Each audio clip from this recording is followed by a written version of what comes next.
Nakaupo si Shelo sa maliit at medyo lumalumang sofa sa kwarto niya habang hinahaplos ng kanyang kamay ang malambot na buhok ng anak niyang si Mika. Samantala, nakaupo si Cedric sa kama nilang mag-ina. Tinutulungan si Mika sa math homework nito. Dapat ang Papa Cedric mo ang pinapapasok mo sa school. Siya pa ang nagsasagot ng homework mo, natatawang sabi ni Shelo. Natawa naman ang boyfriend niyang si Cedric. Kaya nga, ang tamad nitong anak mo pagdating sa math. Hindi nagmana sa atin na magaling sa math. Akala ni Shelo, hindi na siya makakaramdam ng ginhawa mula noong maging batang ina. Gayunpaman, dumating sa buhay niya si Cedric. Pareho silang mga bata pa lang, parehong college students pa lang. Subalit nakikita niya agad kay Cedric na pinapanindigan sila. Kahit hindi ito ang tunay na ama ni Mika, kahit na magpakabinata at sumabay sa ibang college boys na gumagala at nagpa-party, mas pinili pa rin na maging tila padre di pamilya sa kanilang mag-ina. Mama, kaya niya ni Papa Cedric, nakangiting sabi ni Mika. Pinisil ni Shelo ang ilong ng anak niya. Tuturuan ka pa rin ni Cedric kahit siya ang nagsasagot.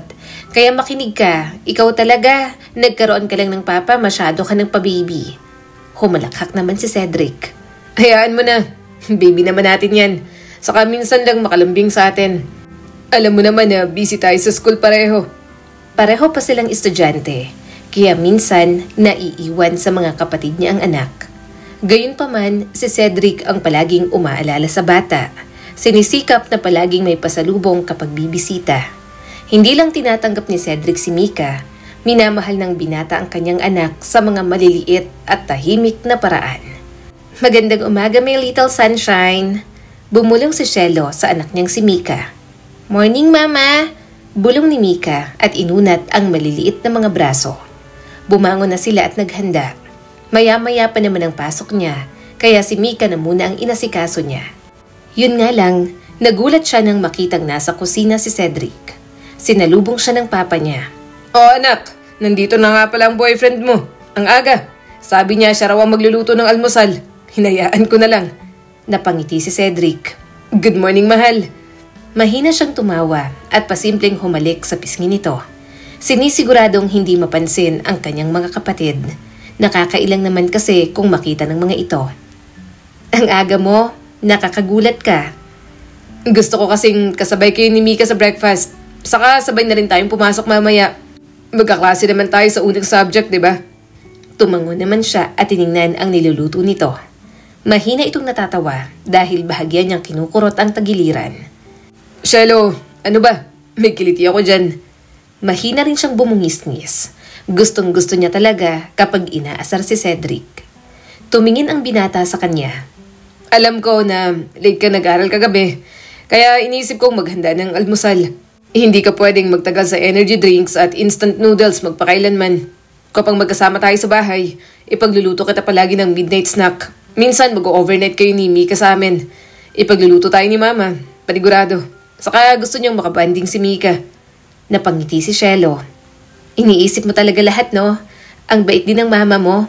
Siyempre, kita mo naman kung paano ko pinalaki. Sabi pa ng binata. Kailangan kong alagaan ng mag-ina ko. Ayokong maging pabaya. Kumagat si Mika ng pancake. Wow! Papa, ang sarap po ng chocolate pancake mo. Siyempre anak, baka laitin mo pa. Saad ni Cedric. Araw-araw na nagpapasalamat si Shelo sa kanyang boyfriend. Hindi nito kayang ibigay ang lahat o higit pa. Pero sa pag-aalaga at pagmamahal pa lang, sobra-sobra na. Kahit simple lang, kahit sinusuportahan pa lang sila ng mga magulang nila sa maliit na pamilyang yon, punong-puno pa rin sila ng pangarap. Kaya ang dating takot ni Shelo na puno na ng pag-asa. Pagkatapos ng almusal, hinatid na nila si Cedric si Mika sa school. Kumakaway ito habang sumasali sa maliit na grupo ng ibang mga bata. Halika na, pasok na tayo.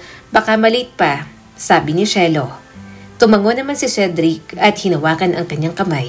Sa jeep, sa school, hindi nito binibitiwan ang kamay niya.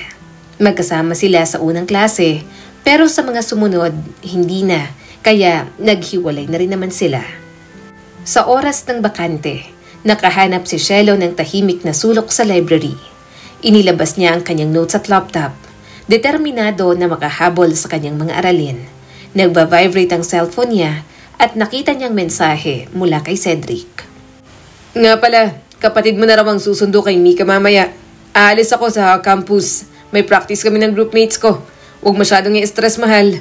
Hindi tayo sabay uuwi mamaya. Pero dadaan ako sa bahay ninyo. Ngumiti si Cielo at ramdam ang init sa dibdib. Hindi lang salita ang inaalok ni Cedric. Talagang kumikilos rin ito para sa kanilang dalawa ni Mika. Kahit busy rin ito, hindi nakakalimot magpaalala. Nang matapos ang huling klase, umuwi na rin naman siya. Nandun ang binata at nakikipagkulitan kay Mika. Mahabang araw? Tanong ni Cedric at hinalikan siya sa pisngi. Lagi naman, pag-amin niya at isinilid ang braso sa kanyang boyfriend. Pero sa tingin ko, nakakaraos naman tayo. Tumawa si Cedric ng mahina. Hindi lang nakakaraos. Namamanage mo ng maayos. Tingnan mo, nagpapagsabay mo ang school, trabaho at ang anak natin. Nalalambing mo pa ako, kaya talagang nakaka-impressed. Mahinang tumawa si Cielo. Hindi ko alam kung namamanage ko ng maayos. Minsan parang pinipilit ko lang ayusin ang lahat. Ngumiti ang binata sa kanya. Nasa process na tayo ng paggawa ng mas magandang buhay para sa atin. Dapat ipagmalaki mo yon. Ngumuso naman siya. Hindi ka ba nagsisisi minsan? Ang bata mo pa, 20 ka pa lang, dapat binata ka pa. Boyfriend kita pero may anak ako. Hindi ka ba nabibigatan?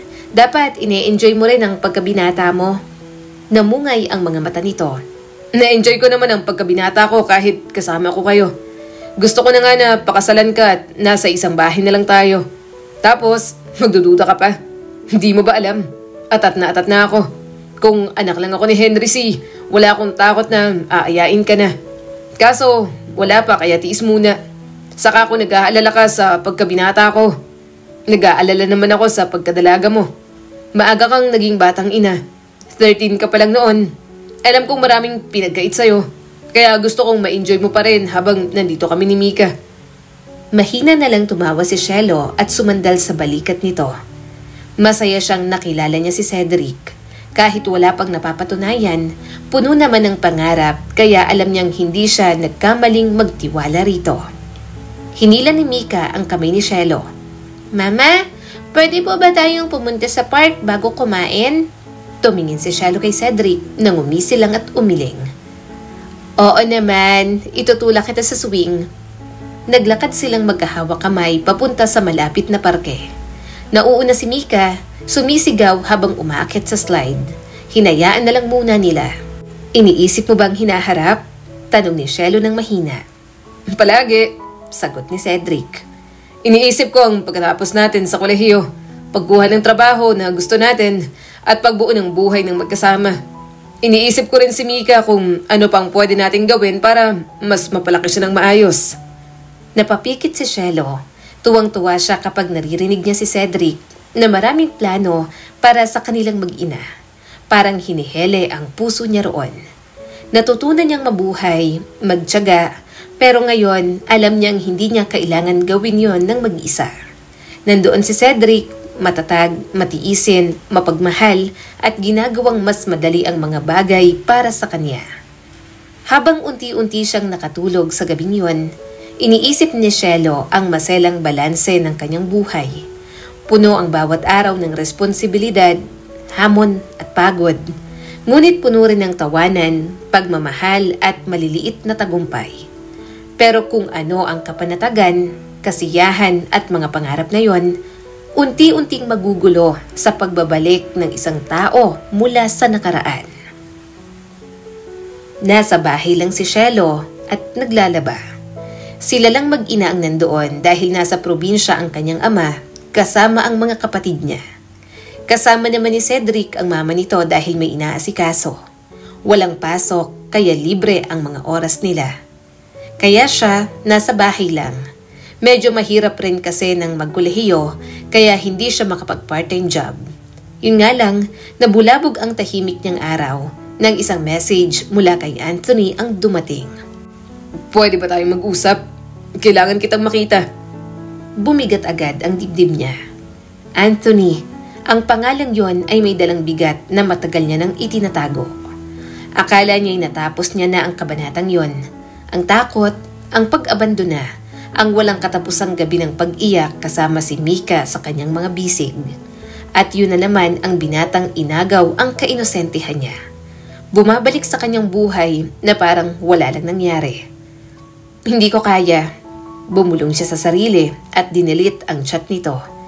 Hindi ko papayagan. Wala ka ng lugar sa buhay namin ni Mika.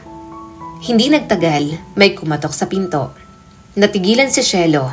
Hindi siya naghihintay ng bisita at ang huling taong gusto niyang makita ay nakatayo ngayon sa harap ng pintuan nila. Cielo! Mahinang sabi ni Anthony at halos nagmamakaawa. Pwede ba tayong mag-usap? Anong ginagawa mo rito? Paano mo nalaman ang bahay namin? Muntik na siyang hawakan ni Anthony, pero agad siyang umatras. Cielo, nagtanong-tanong ako sa mga kamag-anak mo na may alam kung saan ang bahay niyo rito. Please, mag-usap tayong dalawa. Ano pa bang dapat pag-usapan? Ayoko. Ayaw nga kitang makita.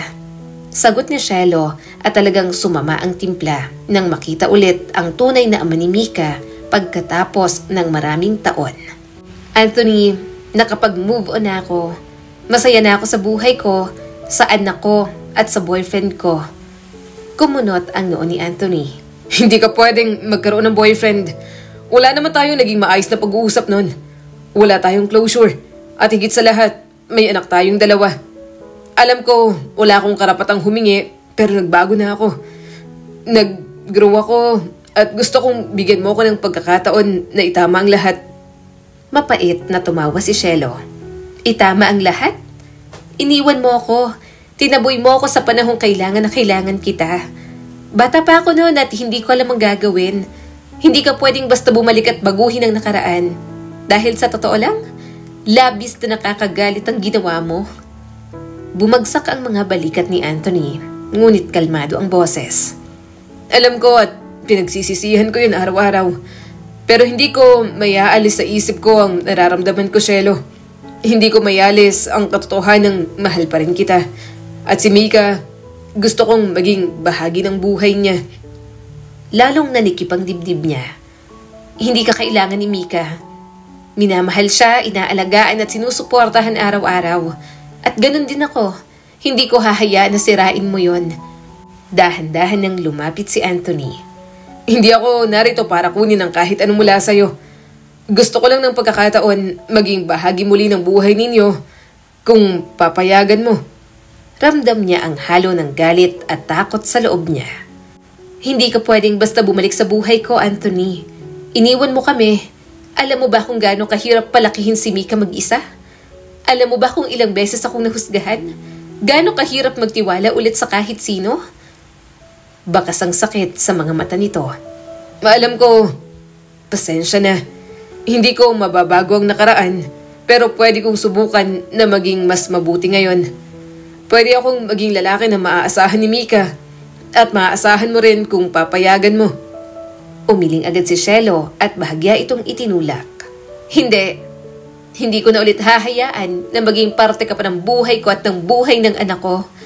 Hindi kita hahayaan na saktan kami ulit. Humina ang ekspresyon ni Anthony at hinanap ang mga mata niya. Hindi pa ako humihingi ng kapatawaran. Gusto ko lang ng pagkakataon na patunayan na nagbago na ako.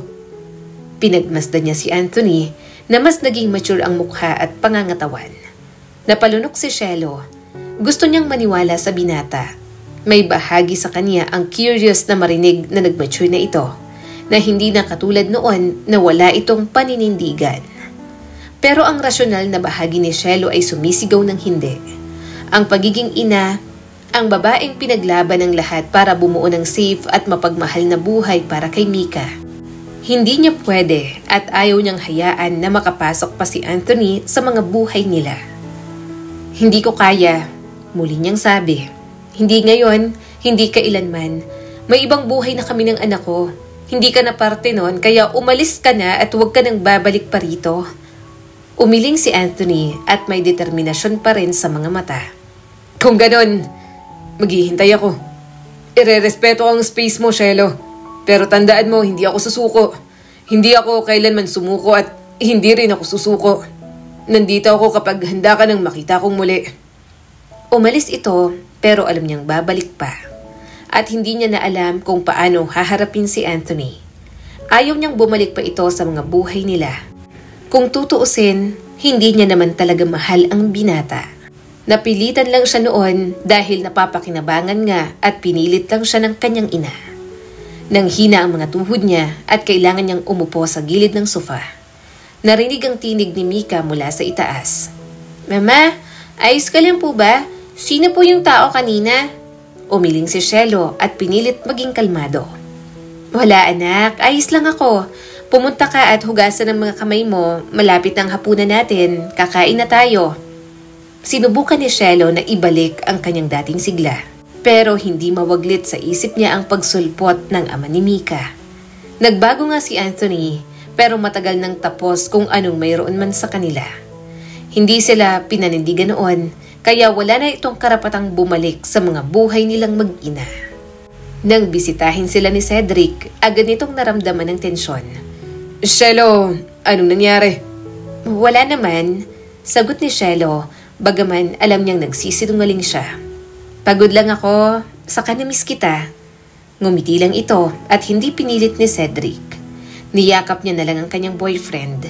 Hindi niya hahayaan ang kahit na sino na may makasira ng kanilang magandang buhay na binubuo pa lang ni Cedric. Pero mukhang matigas si Anthony. Ayaw nitong sumuko. Talagang inabangan pa talaga siya sa paglabas sa school. Mabuti na lang at may klase pa si Cedric kaya hindi sila sabay umuwi. Ayaw niyang problemahin ng boyfriend niya si Anthony. Nakikita niya kasi na stress ang binata sa pag-aaral. Yun nga lang, imposibleng hindi yun makarating kay Cedric, lalo na at alam ng lahat na magkarelasyon sila. Shelo, may boyfriend na ako, tapos nangungulit ka ng ganito? Kaunting respeto naman, sinabi ko nang tigilan mo ko. Agad niya itong nilampasan. Sumunod naman agad si Anthony at mas nakakainis pa na may dala itong isang flower bouquet. Shelo, pakiusap.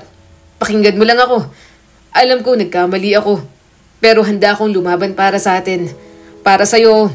Para kay Mika. Kaya kong maging mas mabuti. Gagawin ko. Anthony, tigilan mo na. Hindi na ako ang dating 13 years old na nagpapauto sa'yo. Marami na akong pinagdaanan sa buhay. Hindi kita kailangan. Hindi kita mahal. Nasasabi mo yan. Hindi ako naniniwala sa'yo. Kahit bata ka pa nun. Alam kong mahal mo ako kahit na ang gusto lang naman ng mama mo noon ay utuin ako para pautangin kayo. Bumigay ka rin naman sa akin May anak na nga tayo. Giit pa ni Anthony. Napapikit siya sa sobrang inis. Bumigay ako kasi pinilit ako at hindi ako binibigyan ng choice. Ikaw, namilit ka rin naman, di ba? Ayokong ibigay sa iyo ang sarili ko noon. 18 ka. 13 anyos lang ako. Sinabi mong hindi mo kami pauutangin. Hindi kami makakakain kung hindi ako bibigay. Na okay lang na may mangyari sa atin kasi boyfriend naman kita. Kaya sa katulad kong bata pa noon na inosente at parang wala pang alam, anong aasahan mo? Oo, bumigay ako. Oo, may parte sa akin na minahal ka. Pero habang lumalaki ako at nagiging ina para sa anak ko, doon ko na-realize na maling-mali ang pumatol sa'yo. Baka kung may lakas lang ako ng loob, baka na-demanda pa kita kasi nasa legal age ka na at nakurap mo lang ang pagka-inosente ko noon. Pero ayoko na lang ng gulo, kaya lumayo na lang kami. Kaya hindi ko maintindihan kung bakit sumusulpot ka pa sa buhay namin. Matagal na yung tapos. Sumulpot ako kasi mahal kita. Oo, mali na. Oo, nasa tamang edad na ako noon at bata ka pa lang noon. Pero ngayon, pareho na tayong nasa tamang edad. 20 years old ka na. Wala nang mali ron. Nandito na nga ako. Paninindigan na kita at ang anak natin. Alam kong nasaktan kita. Malambing ang boses ni Anthony at halos nagmamakaawa. Pero nagbago na ako. May magandang trabaho na ako. May buhay na kaya kong suportahan si Mika at ikaw. Naninikip ang dibdib ni Shelo. Hindi dahil may pag-asa, kundi dahil sa takot. Alam niyang kung sino ang batang si Anthony. Takot, hindi maasahan, masyadong bata para tanggapin ang responsibilidad. At kahit sinabi nitong nagbago na, Hindi niya pinagkakatiwalaan yon. Naalala niya ang mga gabing umiiyak siya hanggang sa makatulog, ang mga bulong niya ng paghingi ng paumanhin kay Mika dahil wala silang ama na mapagkakatiwalaan. Hindi niya hahayaan na maulit ang mga alaalang yon. Hindi ko kailangan ng trabaho mo. Hindi ko kailangan ng mga palusot mo. Naitayo namin ni Mika ang buhay namin nang wala ka, Anthony. Buhay na masaya, matatag at ligtas. At hindi ko hahayaan na sirain mo yon. Matatag niyang wika at bahagyang nanginginig ang boses sa kabila ng kanyang pagsisikap na manatiling matatag. Inabot ni Anthony ang kamay niya. Shelo, gusto ko lang ng pagkakataon. Isang pagkakataon lang. Gusto kong patunayan na nagbago na ako. Na pwede mong pagkatiwalaan. Pwedeng maging sandigan yun ni Mika. Otomatikong umatras si Shelo. Hindi mo naiintindihan. Ang mga magulang mo, hindi nila hahayaan. Alam kong kahit ilang taon ang lumipas, parang tai pa rin ang tingin nila sa akin. Galit sila kasi akala nila ako ang naging abusado sa inyo. Porke mas mapera kayo. Hindi man lang nila naisip na parang mas naging abusado ka sa akin dahil bata pa ako noon. Sa tingin mo, kaya mong baguhin ang isip nila? Sa tingin mo, kaya ng mga salita mo lang na bawiin ang lahat ng pinsala ng nakaraan? Hindi mo lang ako sinaktan. Inagaw mo din ang kabataan ko. Kayo ng mama ko. Inalis niyo sa akin ang karapatan na maging dalaga. Umigting ang panga ni Anthony. I'm sorry, okay? I'm sorry. Saka hindi ko iniintindi ang sasabihin ng mga magulang ko. Ang iniintindi ko ay tayo at si Mika. At ipaglalaban ko yon. Umiling si Shelo. Naramdaman ang alo ng emosyon na pinipilit niyang supilin. Ayoko. Hindi na ako babalik sa'yo. Masaya na ako sa buhay ko. Masaya kami ni Mika kahit wala ka.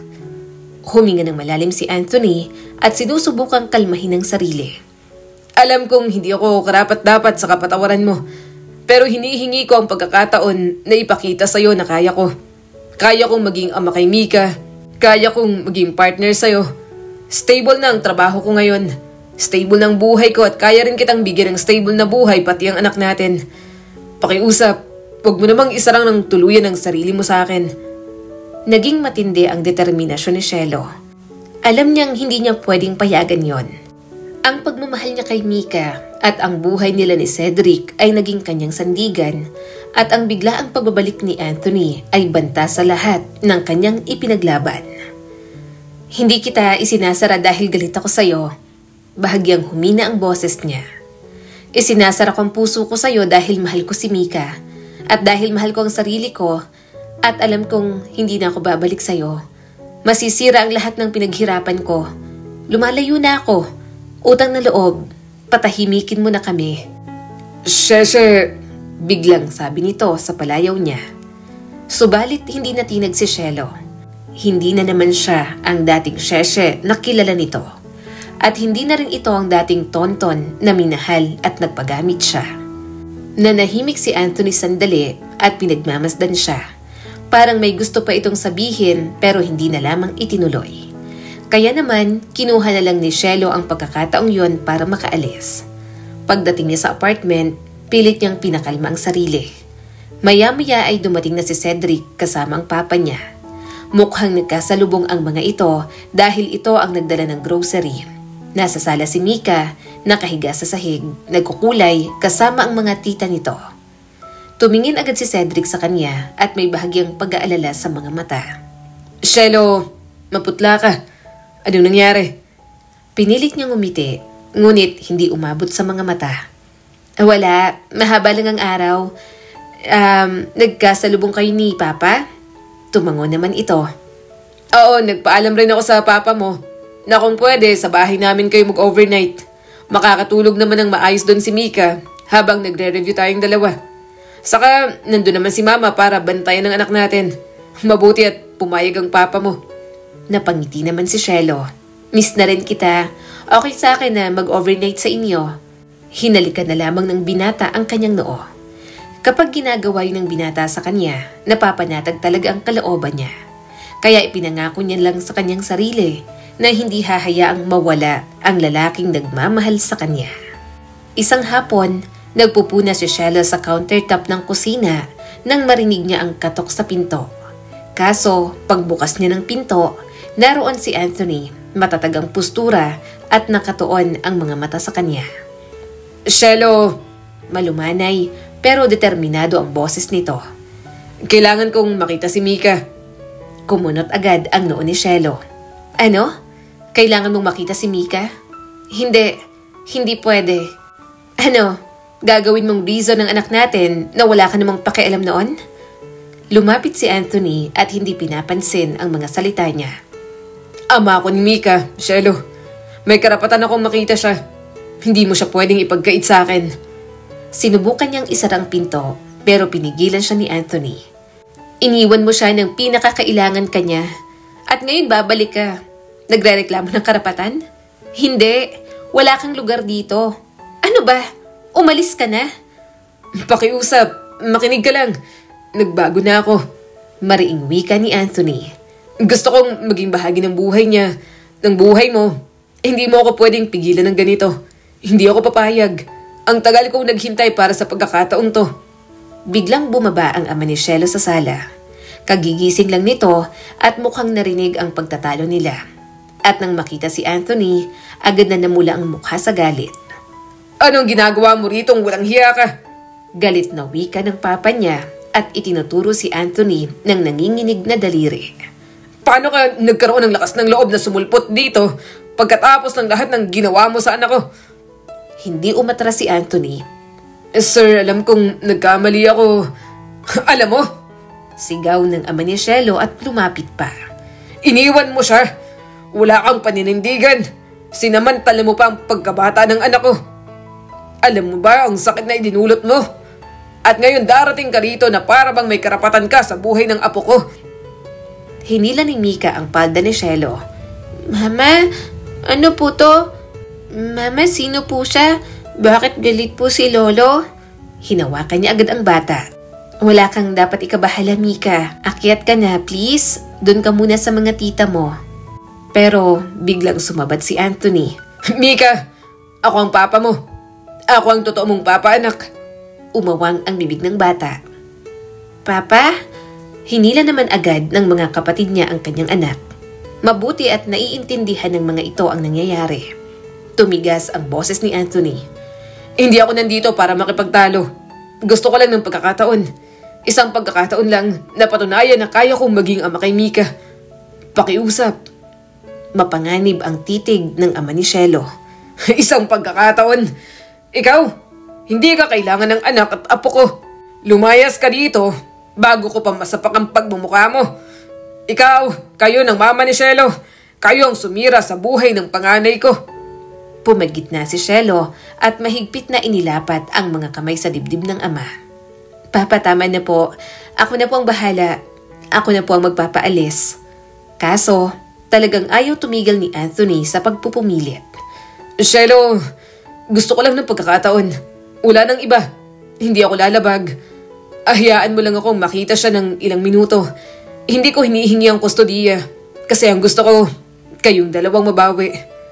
Matalim ang tingin ni Shelo sa binata. Pwede ba? Sinabi ko na nga na tama na. Hindi at hindi pwede. Hindi pa handa si Mika. At sa totoo lang, hindi rin ako. Hindi ko hahayaang masaktan siya at hindi ko rin hahayaan na masaktan ang puso ko. Lumalayo ako ngayon. Umalis ka na. Wala ka ng lugar sa buhay naming mag-ina. Paulit-ulit ko nang sinabi sa'yo. At ano bang hindi mo maintindihan doon? Shelo, pakiusap. Matagal na ako naghihintay. Ayoko mawala ulit ang pagkakataong to. Saad pa ni Anthony kaya nasapak na ito ng papa niya. Papa, tama na. Awat agad ni Shelo. Habang patuloy ang gulo, narinig nila ang tunog ng motor ni Cedric. Huminto silang lahat. Humigpit ang dibdib ni Shelo nang lumitaw si Cedric sa pintuan. At may daladalang pasalubong para sa kanilang mag-ina. Agad nitong sinuri ang magulong eksena. Anong nangyayari? Tanong ni Cedric. Bago pa siya makapagsalita, nagkatinginan sina Anthony at Cedric. Bakas ang gulat sa mukha ng dalawa. Para bang matagal nang magkakilala ang mga ito. Anthony? Gulat na tanong ni Cedric. Halata namang naguguluhan si Anthony. Anong ginagawa mo rito? Nilapitan ni Cielo ang kanyang boyfriend. Nandito siya kasi boyfriend ko siya. Kaya pwede ba? Umalis ka na. Nanggugulo ka lang rito. Bumaha agad ang galit sa mukha ni Anthony. Ano? Boyfriend mo ang pinsan ko? Parang may sumabog sa mukha ni Cielo. Hindi siya makapaniwala na may koneksyon si Cedric kay Anthony. At alam niya na ang koneksyon na yon ang mas magpapakomplikado ng lahat ng bagay. At ikaw ang ama ni Mika? Gulat din na tanong ni Cedric. Si Cielo yung sheshe na tinutukoy mo. Traidor ka! Bulalas ni Anthony. Wala akong alam. Hindi ko alam na si Cielo ang tinutukoy mo. At isa pa, ikaw palang walang kwentang ama ni Mika. Ang nanamantala sa kabataan ng girlfriend ko. Balik namang sigaw ni Cedric. Napasigaw si Cielo nang sapakin bigla ni Anthony si Cedric. Gumanti naman agad ang kanyang boyfriend. Umawat na ang kanyang ama, kaya natigil naman ang dalawa. Wala na ring nagawa si Anthony kundi ang umuwi. Pero alam niya na wala sa mukha nito ang pagsuko ng ganoon na lang. Nagkatinginan sila ni Cedric. May pasa ito at sugat sa gilid ng bibig. Sa daming gagawing biro ng tadhana, bakit yun pa ang nangyari sa kanila? Kung alam niya lang na pinsan ni Anthony si Cedric, baka una pa lang ay umiwas na siya. Pero paano niya gagawin yon kung mahal na mahal niya na si Cedric? Hanggang sa nagsalita ang ama ni Cielo. Pumasok na kayo sa loob, Cedric. Pasok na. Gamutin natin ang sugat mo at mag-usap kayo ng masinsinan ng anak ko. Nang makapasok, ginabot niya si Cedric. Doon sila sa maliit na rooftop. Nauna na rin kumain ang pamilya ni Cielo. Gusto rin kasi ng papa niya na mag-usap muna sila ni Cedric. Sorry kung hindi ko nasabi sa'yo na nangungulit si Anthony. Ayoko lang kasi na mamroblema ka. Mahina nitong pag-amin. Hindi lang ako makapaniwala na magpinsan pala kayo. Napabuntong hininga si Cedric. Second cousin ko si Anthony sa mother side. Hindi kami ganong malapit since sa probinsya nga siya nakatira. Pero hindi ko inaasahan na siyang tunay na ama ni Mika. Alam ko ang side ng kwento mo at alam ko rin ang side niya. Hindi ko alam na iisang babae lang pala. Nanginginig ang mga labi ni Cielo. Sorry, wala rin akong ideya. Pero alam mo naman 'di ba? Nabuntis niya ako nung 13 years old ako, tapos 18 naman siya. Pumatol ako dahil pinilit ako ni mama nung naghihirap kami. Kasi nga napapakinabangan si Anthony, kaya rin galit sa akin ang pamilya ni Anthony. Kasi ang tingin nila sa akin at sa pamilya ko, mga abusado. Pero para sa akin, naging abusado rin naman si Anthony na wala ang pagiging dalaga ko dahil sa kanya. Binigyan niya ng reason ng mama ko para ibugaw ako sa kanya. Ayaw niyang gamitin ang term na yon. Pero sa totoo lang, kahit may parte sa kanya na natutunang mahalin noon si Anthony, nandun pa rin ang pakiramdam na para siyang binugaw. Wala naman kasi talaga sa isip niya noon ang mag-boyfriend. Hindi niya rin gusto na mas matanda pa noon si Anthony kesa sa kanya. Siya, nakakaalpas pa lang sa pagiging bata, biglang napilitang pumasok sa isang relasyon na may pisikal na ugnayan. Ngayon, ang gusto niya, magkabalikan kaming dalawa. Gusto niyang maging parte ng buhay ko at ng buhay ni Mika. Pag-amin ni Cielo. Katahimikan ang bumalot sa kanila. Alam niyang nahihirapan ang boyfriend niya at naguguluhan sa mga nangyayari. Kahit siya rin naman, sino ba kasing mag-aakala na pinsan ito ni Anthony? Cielo, successful na yung si Anthony. Pero gusto kitang ipaglaban kahit wala pa akong napapatunayan. Lumaglag ang luha sa pisngi ni Cielo. May napatunayan ka na sa amin ni Mika. Oo, estudyante ka pa lang, mga bata pa tayo, at bumubuo pa lang ng pwede nating simulan. Pero sobra-sobra nang napatunayan mo. Sapat ka na sa amin ni Mika. Hindi na namin kailangan si Anthony. Wala akong pakialam kahit mas successful pa siya. Naninikip ang dibdib ni Cielo. Natakot siyang baka magbago ang pananaw ni Cedric sa kanya pagkatapos ng katotohanan iyon. Ngunit kailanman ay hindi nagkulang ang binata para iparamdam sa kanya na wala dapat siyang katakutan. Mahal kita, Cielo. Mahal na mahal ko kayo ni Mika. Ngumiti si Cedric at dahan-dahang hinaplos ang pisngi niya gamit ang hinlalaki. Natatakot ako, Shelo. Mahirap ipaglaban ang pagmamahal ko sa'yo nang walang napapatunayan. Pero lalaban ako kasi pamilya ko na kayo. Kahit magalit si Anthony, wala akong pakialam. At hindi ako aalis. Hindi ngayon, hindi kailanman. Kumislap ang mga mata niya at yumakap ng mahigpit kay Cedric. Yun lang naman ang gusto niyang marinig. Wala na itong dapat patunayan dahil matagal na itong may pinatunayan sa kanya at ito lang naman ang lalaking nagmahal sa kanya at kailanman hindi siya tinalikuran. Naupo sila ng magkasama sa katahimikang iyon. Pareho nilang pinapakalma ang kaguluhang nararamdaman nilang pareho. Tiwala pa lamang ni Cedric, parang nagpoprotekta na sa kanila mula sa mga multo ng nakaraan. Muling nagsalita si Shelo. Mangako ka na ano man ang mangyari kay Anthony o sa iba pa, maninindigan ka sa akin. Hindi mo hahayaan na may banta sa kaligayahan ni Mika o ng pamilya natin. Napoprotektahan mo kami. Namumungay ang mga matang tumitig si Cedric. Pangako, ipinapangako ko, Shelo. Haharapin natin to ng magkasama. Walang makakabali sa atin. Wala. Hinayaan ni Shelo ang sarili na maniwala at kumuha ng lakas mula sa paninindigan nito. Ang bigat ng lihim ng mga taon ng takot at kawalang katiyakan ay bahagyang nabawasan. Pinalitan yon ng matibay na katiyakan na kaya nilang malampasan. Subalit ano ang kanyang gagawin kung isang pangyayari ang magtutulak sa kanya para muling papasukin si Anthony sa buhay nila? Isang hapon, tumunog ang cellphone sa gitna ng study session ni Shelo. Kaunti pa lang ang kanyang nare-review para sa paparating na midterms. Pero mas inuna niyang sagutin ang tawag nang makitang teacher yun ni Mika. Hello po Ma'am Rojas, napatawag po kayo, sagot ni Shelo. Nanginginig ang tinig ng teacher sa kabilang linya. Si Mika ho, nahulog ho siya sa stage habang naglalaro. Dumudugo po ng malala. Tinawag na namin ang ambulansya pero kailangan mo pong pumunta sa ospital kaagad. Nanlamig ang kamay ni Shelo. Ano? Bakit? Saang ospital? Papunta na po kami sa St. Augustine's Hospital. Nahulog ang cellphone sa kanyang kamay. Nanginginig ang mga kamay na naligpit niyang mga gamit. Tumayo siya bigla at bumuhos ang pagkataranta. Paraan po! Nasa labas na si Cedric ng library nang makita siya. Shelo, sandali. Saan ka pupunta? Anong nangyari? Bakit ka nagmamadali? Si Mika, nasaktan siya sa school. Nahulog daw sa stage. Wika ni Shelo habang nanginginig ang boses. Kailangan kong makarating sa kanya ngayon. Mukhang malala. Nanlaki ang mata ni Cedric at agad na hinawakan ang kamay niya. Lakad takbo silang pumunta sa motor nito habang nasa biyahe. Nagdadasal na siya na sana ayos lamang ang kanyang anak. Tumawag na rin siya sa kanyang papa para ipaalam ang nangyari. Pumunta naman agad ito.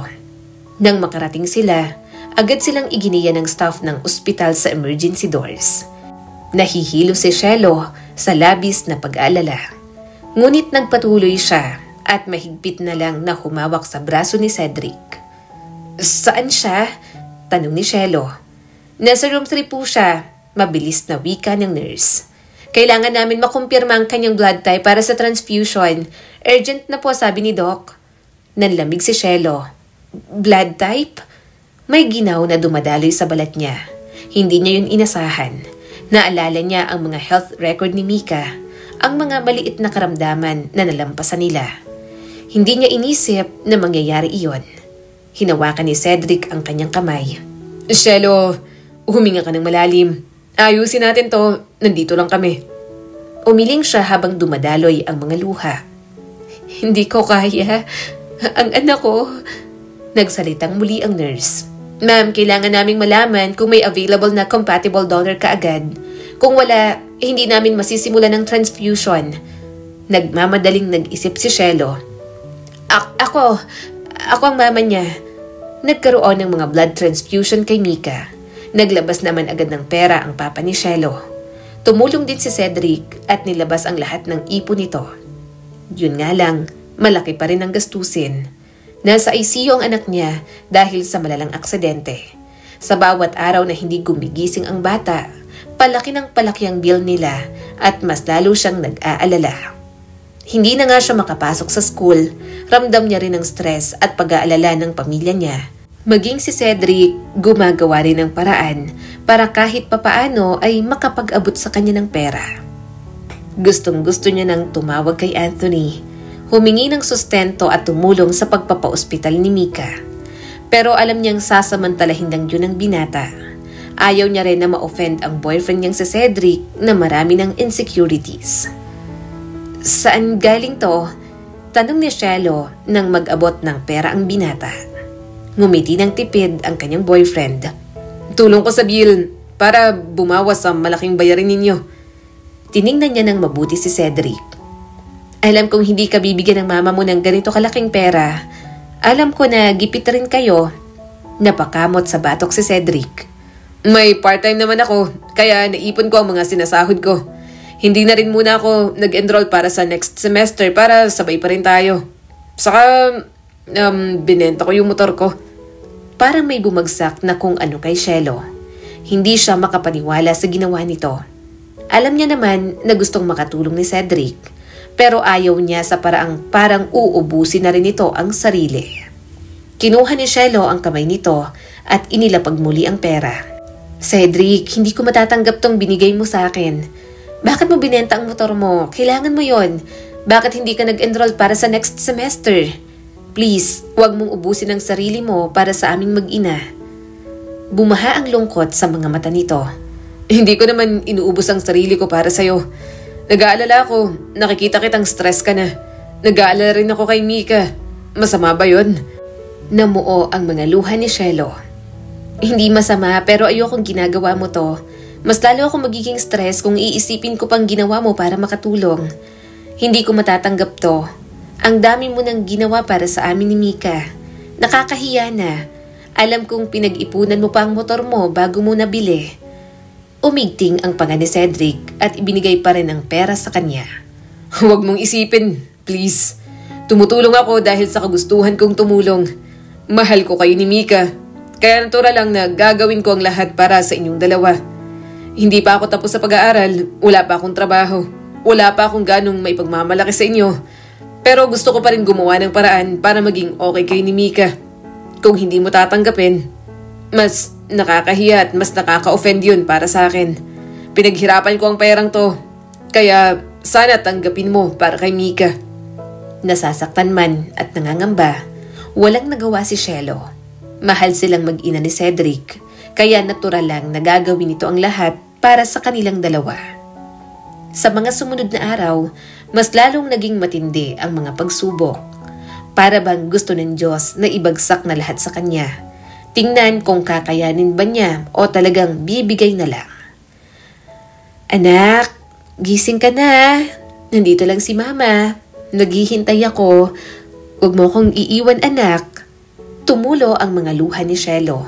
Hindi kakayanin ng kanyang puso kung mawala ang anak niya. Bata pa siya nang dumating si Mika. Hindi pa siya handa noon pero nilaban niya ang buhay nito.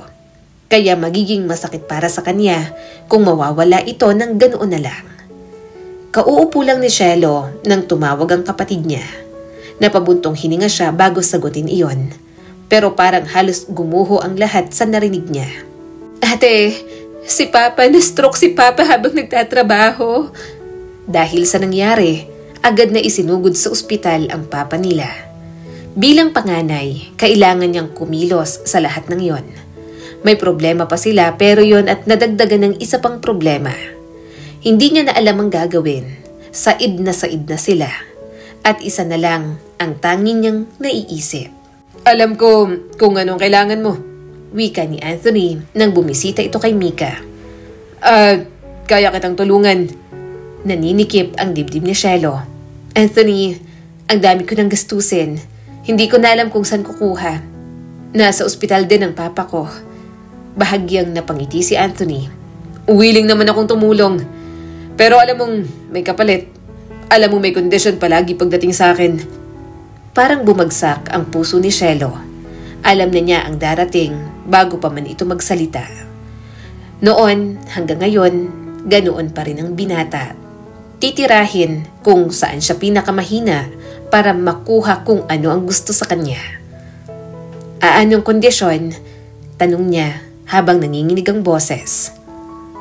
Alam mo mismo kung ano yon. Wika ni Anthony at tiningnan siya sa mga mata. Ako nang bahala sa bills ni Mika at ng papa mo. Pero kailangan mong iwan si Cedric. Bumalik ka sa akin. Pakasalan mo ako. Tanggapin mo ako bilang tunay na ama ni Mika at ako bilang maging asawa mo. Alam mo naman, yun lang ang gusto ko. Naniga si Cielo. Inaasahan niya na yon, pero nakakagulat pa rin talaga. Ginagamit mong sitwasyon ko. Nanatiling malamig at hindi natitinag ang ekspresyon ni Anthony. Binibigyan kita ng pagpipilian, Cielo. Kilala mo ako. Alam mong gagawin ko lahat para lang makuha ko anong gusto ko. Ako ang sagot sa mga problema mo. Aminin mo kung kailangan mo ako. Kapag tinanggihan mo ako, alam mo na siguro ang mga mawawala sa'yo. Naninikip na naman ang dibdib ni Cielo. Ang ideya ng pagkawala kay Mika, ang pagkawala ng papa niya, hindi niya kayang lubos isipin. Bawat hibla ng kanyang pagkatao ay sumisigaw na hindi niya na pwedeng hayaan magdusa ang anak at ama niya dahil sa pride o sa galit. At gayon pa man, ang presyo na hinihingi ni Anthony ang nagpapahirap sa puso niya. Iiwan niya si Cedric na kanyang pag-ibig. Kailangan mong hiwalayan si Cedric kasi hindi mo naman siya kailangan. Ako ang kailangan mo. Mula noon hanggang ngayon, ako lang, Cielo. Malumanay na sabi ni Anthony at hinawakan pang braso niya. Bumagsak ang mga luha ni Cielo. Ayaw niyang iwan si Cedric. Mahal na mahal niyang binata. Hindi man sapat ang binibigay nito para sa kanila ni Mika, alam niyang ginagawa nito ang lahat. Marami ring naging sakripisyo si Cedric para sa kanila. Yun nga lang, kung makokontento siya ron, baka mawala lang ang papa niya at si Mika. Hindi niya kakayanin yon. Cedric, mahina niyang sabi nang dumating ito. Lumapit si Cedric, halatang pagod pero isa lang ang hiniling nito sa kanya. Cielo, pwede bang yakapin mo ako ng mahigpit?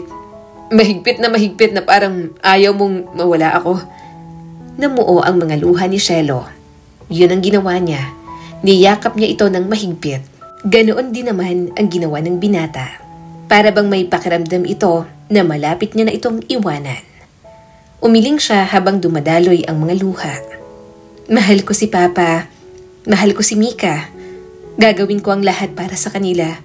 At alam kong gumawa ako ng isang bagay na masasaktan ka. Mas humigpit ang yakap ni Cedric. I love you. Mahal na mahal kita. Mas lalo siyang naiyak dahil tila may ideya na ito sa sasabihin niya. Si Anthony, nagdemand siya na iwan kita. Na bumalik ako sa kanya para matulungan niya ako kay Mika at sa papa ko. Cedric, wala akong pagpipilian. Nahihirapan na ako. Ayaw ni Cedric na kumawala sa yakap niya. Wala itong sinabi, hindi na nakipagtalo.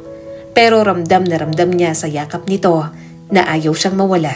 Nang makawala si Cielo, nakita niyang tahimik nang bumubuhos ang mga luha ni Cedric. Bakit kasi hindi ako sapat? Bakit kahit anong gawin ko, hindi pa rin ako sapat? Nanginginig ang boses na tanong ni Cedric. Mas lalong naluha si Cielo. Sapat ka. Nagpapasalamat ako sa lahat ng ginawa mo. Mahal na mahal kita. Mas lalo kitang minamahal ngayon. Pero hindi sapat ang pagmamahal natin para iligtas ang mga mahal ko sa buhay. Mahinang humikbi si Cedric. Ang sakit, Cielo. Sobrang sakit. Gusto kong sabihin wag. Pero sa mga oras na to, wala rin naman ako magagawa. Wala akong pera. Wala akong trabaho. Hindi ko rin alam kung paano kita matutulungan. Nanginginig ang mga kamay ni Cielo. Hindi ko rin gusto to. Ayokong saktan ka. Mahal kita, Cedric. Mahal pa rin kita. Pero hindi ko sila pwedeng pabayaan. Hindi ko na rin alam kung sino pang makakatulong sa akin.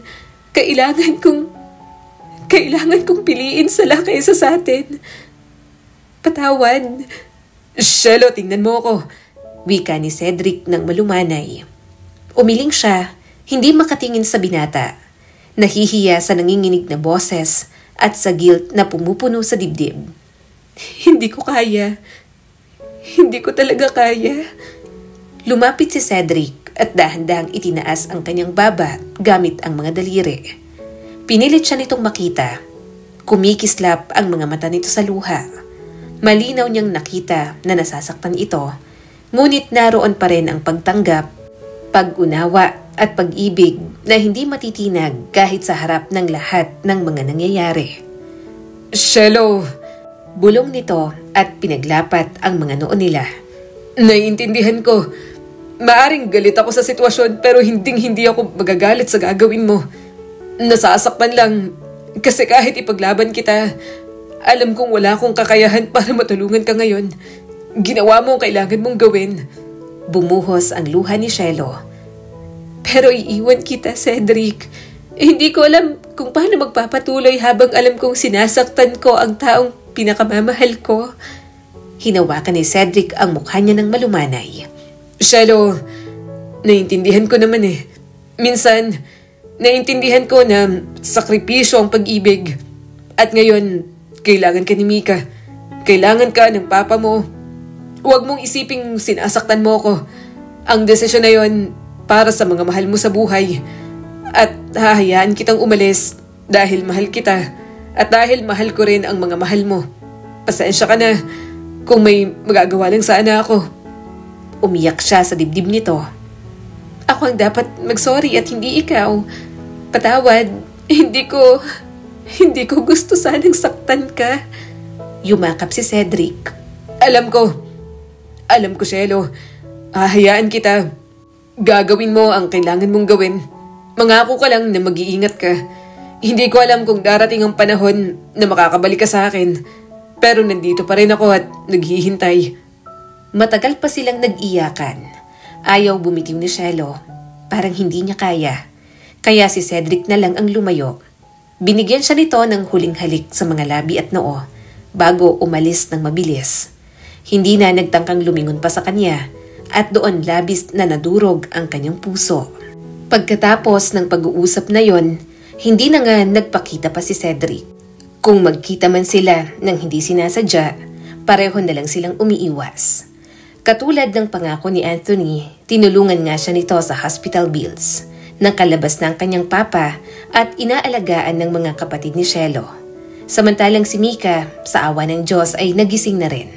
Mabilis na bumabalik ang lakas ni Mika at bawat ngiti ng bata nagpapatatag sa kanya. Pero ang presensya ni Anthony ay isang aninong hindi nawawala. Nasaan po si Papa Cedric, Mama? Tanong ni Mika. Si Anthony ang sumagot. Huwag mo na siyang hanapin. Hindi naman siyang papa mo. Nandito naman ako. Ako na ang kasama niyo ngayon ng mama mo. Napabuntong hininga si Shelo at mahinang bumulong nang makatulog ulit si Mika. Hayaan mo muna. Ako ang magpapaliwanag kay Mika. Huwag mong biglain at bata lang yan. Napailing si Anthony. Ako ang ama ni Mika. Pero si nanay mong ibang tawaging papa. Pamilya na ulit tayo, Shelo. Ikaw, ako, at si Mika. Pinipilit ni Shelo na tumango sa tuwing sinasabi nito yon. Kahit sa loob-loob niya ay mariing tumututol ang puso. Hinalikan siya ni Anthony sa mga labi. Gusto niyang umiwas, pero alam niyang magagalit ito at aawayin na naman siya. Kaya hinayaan niya na lang. Nang makalabas si Mika, nagdemand din ang binata na tumira sila ni Mika sa bahay nito. Hindi na lang din siya nagreklamo. Isang gabi, magkatapat silang nakaupo sa pagkainan. Tulog na si Mika. Naiwan silang dalawa na nakaharap sa mga pinggan ng adobo at kanin na hindi man lang nila ginalaw. Napuno ng nakabibinging katahimikan ng paligid hanggang sa nagsalita si Anthony. Tahimik ka na naman. Anito na may halong inis at pag-aalala ang tono. Iniisip mo na naman ba siya? Umiwas ng tingin si Shelo.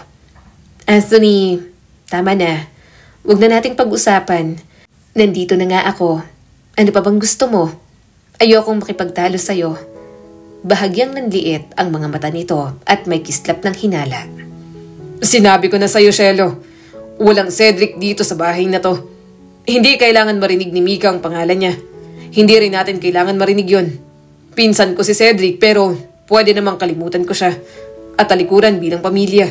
Total, wala naman siyang kwenta. Gagawin ko ang lahat, huwag lang magtagpo ang landas ninyo. Naiinis pa nga ako na same school kayo ng pinapasukan.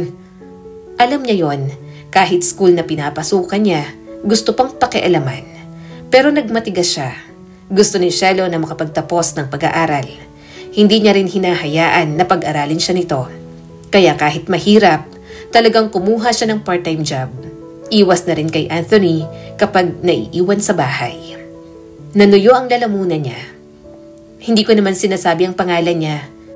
Pero wag mo naman akong pilitin na burahin siya sa alaala ko.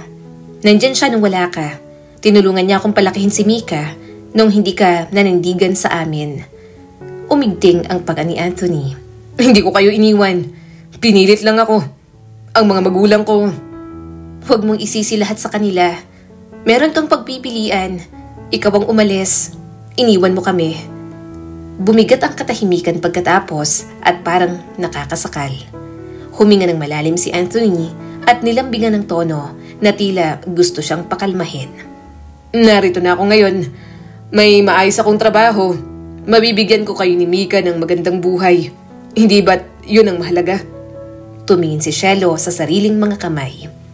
Hindi pareho ang kaginhawaan at pag-ibig, Anthony. Umiling si Anthony.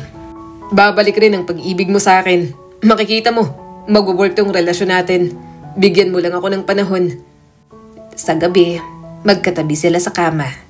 Ayaw niya man, pero wala siyang magawa. Pumayag siya sa kondisyon nito, kaya inaasahan ni Anthony na palagi siyang bibigay. Napapikit na lang siya nang hubarin ni Anthony ang mga damit niya. I love you, Cielo. Mahal kita. Palihim na lang siyang napaluha. Ibinibigay niya man ang katawan niya rito, hindi pa rin ang puso niya. Kasalanan na lang ang nagagawa niya. Iniisip niya na lang palagi na si Cedric ang kanyang kaniig para mapigilan ang sariling tumanggi kay Anthony. Alam niya kasi na kapag tumanggi siya, magtatalo na naman sila. Pero may mga pagkakataong hindi niya na talaga kinakaya. Tumatanggi siya, lalo na kapag nalulungkot siya at nag-aalala kay Cedric. Hiwalay na sila ni Cedric, pero pakiramdam niya, dito siya nagtataksil at hindi kay Anthony. Kasama na kita ngayon, pero parang nasa iba pang isip mo. Wala na si Cedric sa eksena. Dapat kalimutan mo na siya. Sambit ni Anthony. Bumangon si Cielo at nagbihis. Alam mo ang dahilan kung bakit ako nakipagbalikan sa'yo. Makakalimutan? Talaga bang akala mo ay kaya kong kalimutan si Cedric? Pagkatapos ng lahat ng ginawa niya para sa akin, para kay Mika. Oo, bumalik ako sa'yo, pero hindi mo pwedeng diktahan ang puso ko sa kung sinong mamahalin ko. Nanigas ang balikat ni Anthony. Ako nang kasama mo ngayon, kaya dapat pati puso mo, nasa akin dapat. Umiling si Cielo. Akala mo ba na kapag inangkin mo ako ng paulit-ulit, mabubura mo ang mga taon ng pagmamahal ko para kay Cedric? Hindi ko pwedeng kalimutan si Cedric, Anthony. Bahagi siya ng buhay ni Mika. Bahagi siya ng pagkatao ko. Umigting ang panga ni Cedric. Hindi na ito nagsalita. Sa halip, padabog itong kumuha ng shorts, nagsuot at tuluyang umalis sa kwarto nila. Kinagat ni Cielo ang labi hanggang malasahan ng dugo. Ayaw niyang manatili sa relasyong iyon, pero wala siyang magawa. Wala siyang magawa dahil katulad nun, nagipit na naman siya at si Anthony lang ang tanging mababag sa kanya. Lumipas ang mga araw, naging linggo at lalo lang lumalalim ang kamiserablihan niya. Magaling gumanap si Anthony bilang provider. Naibibigay nito ang mga pangangailangan nila. Naipapasyal pa sila sa magagandang lugar every weekend. Nakikita naman ni Cielo lahat ng effort ni Anthony. Nakikita niya kung paano lagi siyang minamasdan ng binata. Laging naghahanap ng kumpirmasyon, ng katiyakan na hindi niya maibigay. Mama? Mahinang tawag ni Mika. Yes, anak. Hinaplos ni Cielo ang buhok nito at puno ng lambing ang boses. Alam ko pong may Papa Anthony naman po ako. Bakit hindi na po dumadalaw si Papa Cedric? Tumigil na po ba siyang mahalin tayo? Para siyang sinasaksak ng mga salitang yon. Namuo agad ang mga luha niya. Agad niyang pinatay ang lampshade para hindi siya makita ng bata. Niyakap niya si Mika ng mahigpit at hinalikan ang noo nito. Hindi anak, bulong ni Cielo at garal-gal ang tinig. Mahal na mahal pa rin tayo ni Cedric. Pero minsan, hindi pwedeng nandyan ang tao kahit gusto nila. Minsan may mga love na dapat pinapakawalan. Pumikit si Mika at nanginginig ang maliit na boses. Pero namimiss ko po siya, Mama. Marami pong naibibigay ang Papa Anthony ko, pero mas gusto ko po si Papa Cedric. Mas love ko po siya. Tumulo ang mga luha nito. Namimiss ko rin siya, anak. Araw-araw. Nang makatulog si Mika, inayos niya na ang kumot nito. Kaso, nang makalabas siya sa silid, nagulat siya nang makita si Anthony sa labas. Binubulungan mong isip niya. Singhal nito. Hindi siya makakalimot kung lagi mong binabanggit ang pangalan ni Cedric. Kumunot ang noo ni Cielo. Bata siya, Anthony. Hindi mo pwedeng diktahan ang puso niya. Hindi mo rin pwedeng diktahan ang akin. Tumaas ang boses nito at nangingibabaw ang frustrations. Ano bang gusto mo sa akin, Cielo? Ibinibigay ko naman ang lahat. Bakit hindi pa sapat yun? Bakit hindi mo ko mahalin ulit? Bakit hindi mo makalimutan ang Cedric na yun? Dahil hindi pag-ibig tong ginagawa mong panggigipit sa akin. Dahil hindi ikaw si Cedric. At kahit anong gawin mo, hindi mo siya mapapalitan sa puso ko at sa buhay ni Mika. Kahit ikaw pang tatay niya. Namutla ang mukha ni Anthony na para bang sinampal ito. Sa unang pagkakataon, wala itong naisagot. Tahimik na lang siyang tinalikuran ni Anthony. Isang gabi, katatapos lang ni Cielo maghanda ng hapunan nang dumating si Anthony. Kagagaling lang nito sa opisina. Hinalikan siya sa pisngi at napabuntong hininga na lang siya. Amoy masarap, wika nito habang umuupo. Gumagaling ka na talagang magluto. Napangiti si Cielo ng pilit. Mahilig siyang magluto pero mas madalas siyang ipagluto ni Cedric noon. Sa kanilang dalawa, mas mahilig kasi itong magluto. Cielo, sambit ni Anthony. Kailangan na nating gawing opisyal ang lahat. Kumunot ang noo niya. Opisyal? Ang kasal natin. Diretso ang titig na isinukli ni Anthony. Matagal na tayong magkasama ulit para simulan natin ang totoong pamilya. Parang tumigil ang tibok ng puso ni Cielo. Matagal na niyang kinatatakutan ang araw na yon. Pero iba pa rin ang bigat nang marinig niya mismo. Anthony, mahina niyang bulong. Hindi pwedeng ipilit ang kasal dahil lang sa sitwasyong bumalik tayo sa isa't isa. Hindi to kailangan ng kasal. Putol agad ni Anthony. Para kay Mika, para sa atin. Gusto mo bang lumaki siya na iniisip na pansamantala lang tayo? Na hindi buo ang mga magulang niya? Napalunok si Cielo at pilit pinatitibay ang tinig. Ang gusto ko ay makatapos ng pag-aaral, magkaroon ng kinabukasan para sa akin at kay Mika bago pumasok sa kahit na anong kasal. Hindi solusyon ang kasal sa lahat ng bagay. Umigting ang panga ni Anthony. Pwede namang tuparin ang pangarap mo ng kasal sa akin. May trabaho ko at matatagang kita ko. Hindi mo na kailangan maghirap pa. Hindi ba't sapat na yon? Parang may humawak sa kanyang dibdib ng sobrang higpit. Hindi Anthony. Kailangan kong tumayo sa sarili kong paa. Hindi pa ako pwedeng magpakasal sa'yo ngayon. Sumunod ang nakabibinging katahimikan. Pero nakikita niyang nanggigigil si Anthony. Kaya ba ayaw mong magpakasal sa akin dahil kay Cedric? Umiling si Cielo. Hindi yun ang sinabi ko. Hindi ito tungkol sa kanya. Tungkol to sa akin, kay Mika at sa tamang paraan. Gusto kong tapusin ang pag-aaral ko. Ang dami kong isinakripisyo sa pagiging batang ina. At ayokong isuko na naman ang pag-aaral ko dahil lamang gusto mong maging mag-asawa na tayo. Mapaklang tumawa si Anthony. Hindi ako naniniwala sa sinasabi mo. Bakit? Kapag si Cedric bang nag-alok ng kasal sa'yo, tatanggihan mo ba? Hindi. Kasi hindi niya ako itatali sa isang kasal gaya ng ginagawa mo. Marunong maghintay si Cedric at hindi ako sinasakal ng pagmamahal niya. Minahal ako ni Cedric ng walang kondisyon, walang ultimatum. Yun ang gusto ko, Anthony. Kung magpapakasal tayo, dapat ay pinili nating pareho, hindi dahil pinipilit mo lang ako. Nagbago ang ekspresyon ni Anthony, ngunit lalo lamang tumalim ang boses. Hanggang kailan mo ako paghihintayin? 1 taon, 2, at kung dumating yun, sasagot ka ba ng oo? O iniisip mo pa rin siya? Mag-aaral ka, makakapagtapos, makakapagtrabaho at pagkatapos ay iiwan mo ako. Sasama ulit kayo sa Cedric na yun. Nanlaki ang mga mata ni Cielo at hindi na makatanggi. Nasa puso pa rin niya si Cedric. Ibinaba niya ang tingin at hindi makasagot. Dahil ang totoo, may parte pa rin na umaasa sa kanya na sana ay magkabalikan pa sila ng lalaking minamahal. Kung magpapakasal siya kay Anthony, mahihirapan siyang gawin yon. Biglang hinampas ni Anthony ang kamay sa mesa na ikinagulat niya. Ibinigay ko na sa inyo ang lahat. Ito ba ang kapalit? Mga palusot? Oo, kasi alam naman nating lahat na napipilitan lang ako. Balik sigaw ni Cielo. Ginawa mong kondisyon para lang iligtas ang anak mo na responsibilidad mo naman. Tumayo si Anthony at halatang pinipigilan ang galit. Sige, tapusin mo na muna ang pag-aaral mo. Pero huwag mong akalaing tapos na to. Sa huli, pakakasalan mo pa rin ako. May utang ka sa akin. Tumango siya ng marahan. Alam na anumang pagtutol ay magpapalala lamang sa galit nito. Pumayag siya, ngunit sa loob, sigaw ng sigaw ang kanyang damdamin na ayaw niya. Kinagabihan, habang natutulog si Anthony, nakatalikod si Cielo at tahimik na lumuluha.